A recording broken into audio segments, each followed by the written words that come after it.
My name is Temple Grandin. I am a professor of animal science at Colorado State University. And today we are going to take a tour of a lamb processing plant. In a lamb processing plant, you can have the really young lambs, 8 to 10 months old. You can also have older sheep, that's called mutton. You've probably seen a lot of bad videos online. And today we're going to just show you normal processing in a lamb plant done correctly. We're going to start out unloading the sheep from this trailer out in the yards and go all the way through the entire process until the lambs go through the chiller and sent out to the grocery store.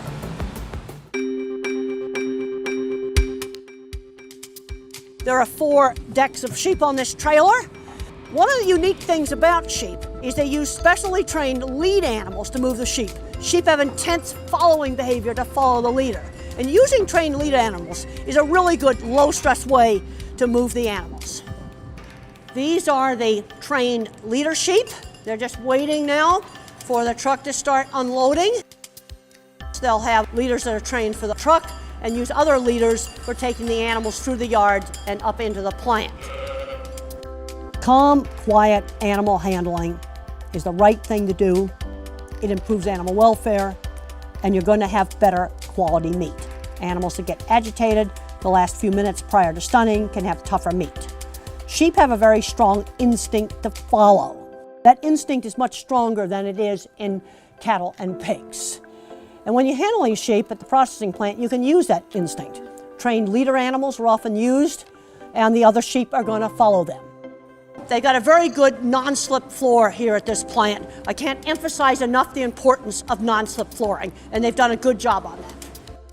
Now, there's a tendency for sheep to want to run. And this is one of the reasons why during unloading, the sheep were sometimes crowded into the pens to prevent them from running really fast through the yards. Most of the time in handling sheep, you do not need to use a driving aid. Lots of times they will just follow really nicely without one. But quite often, if you do need a driving aid, then oftentimes just a little plastic bag like this is used to guide the animals. There are other people that will use a rattle paddle. Electric prods are almost never used on sheep because thick wool is an insulator. After the lambs are unloaded from the trucks, they're held in a holding pen. And that holding pen has water that has to be available at all times. That's a requirement of the Humane Slaughter Act. If they're held over 24 hours, they have to have feed. This is a group of animals that was brought in last night. You can see that they're resting. And I think it's very obvious here that these sheep don't know they're going to get slaughtered. Because if they knew they were going to get slaughtered, they wouldn't be chewing their cud. Chewing their cud is a behavior they do when they're relaxed.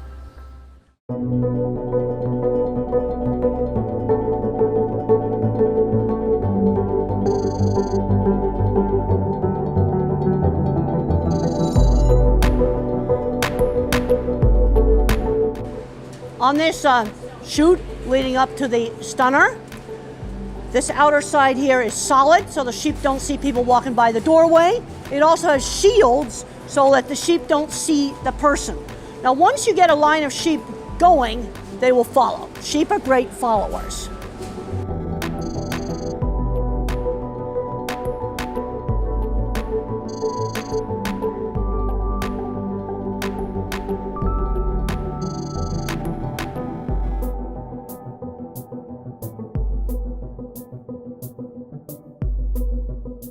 The sheep ride to the stunner in a V conveyor restrainer. This plant uses electrical stunning, head to back stunning.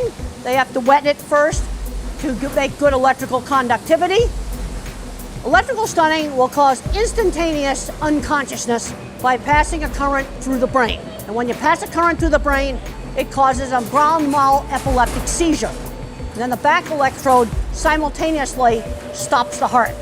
When electrical stunning is done correctly, it causes instantaneous unconsciousness. And when we do audits of animal welfare, we audit placement of the electrical stunner to make sure that the current will go through the brain. Sheep and other livestock can see depth when they put their head down. So when they're coming on into the restrainer, this piece of board has been put here so the animal does not see that there's a steep drop-off.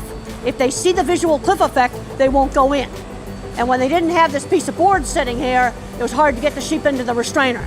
This is a good example of how you can use behavior in handling animals. worse. If you take this out, then they see the drop off and they won't go in. It's very important to have a backup method for stunning. So if, on the rare occasion that the electric stunner failed, they would have a backup captive bolt stunner to re-stun a lamb that may have missed the electric stunning. You absolutely must never ever let an animal go further down the line unless it is completely insensible.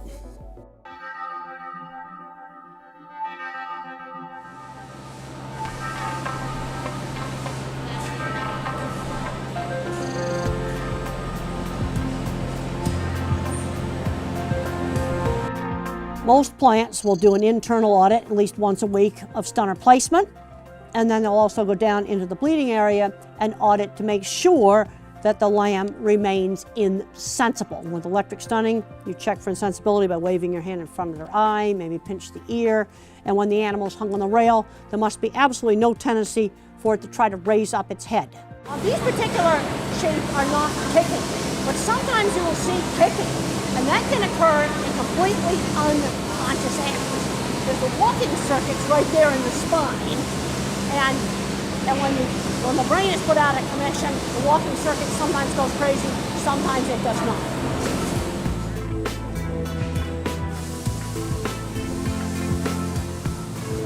The next step is getting the carcass ready for pelt removal. Front legs are put in shackles.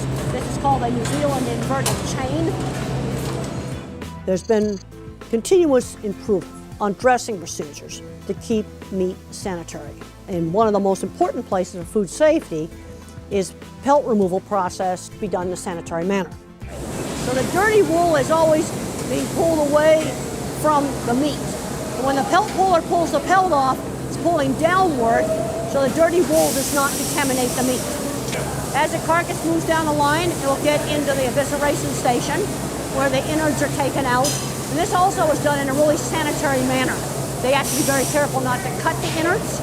Also, when they take the rectum out, it's done in a manner which prevents contamination of the meat. Sanitary dressing procedures are extremely important to prevent meat contamination. Before the lambs go into the chiller, they go through a hot water cabinet, and there's another cabinet over here that sprays a little bit of acetic acid on them. That's the same stuff that's in vinegar. Again, these are steps for food safety. This plant uses a very sophisticated camera grading system.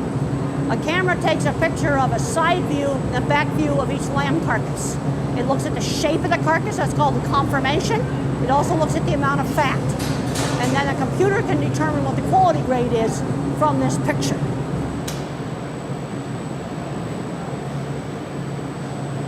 This plant has a highly automated chiller. After the camera grades them, it sorts them by grade onto these rails. You can see here, you got little lambs over there, bigger ones here, sorted by size. It also sorts them by quality grade.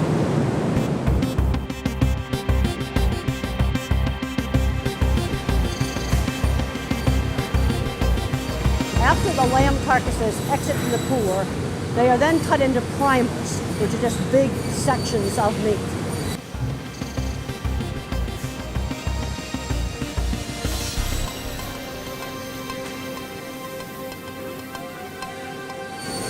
Over the years, meat plant managers have figured out better and better ways to keep things clean.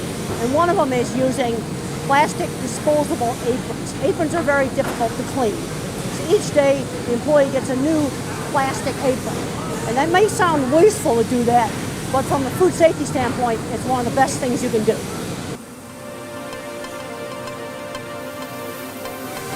When you go in the supermarket, you probably have often wondered, how do they vacuum package meat? This is a cryovac vacuum packaging machine. It's used with beef, pork, lamb. It's used with many different products. And a bag is put on the plastic pallet with the end of it over the sealing bar, and all the air is sucked out. It's a very common machine used all over the industry. After the meat is vacuum packaged, the next step is to put it into the boxes for shipping. And after the meat is put in the boxes, then there is a machine that will automatically close the boxes and tape them shut.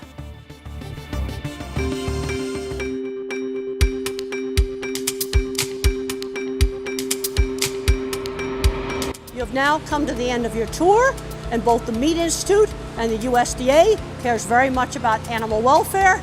And for more information, you can go to animalhandling.org or my website, www.grandin.com.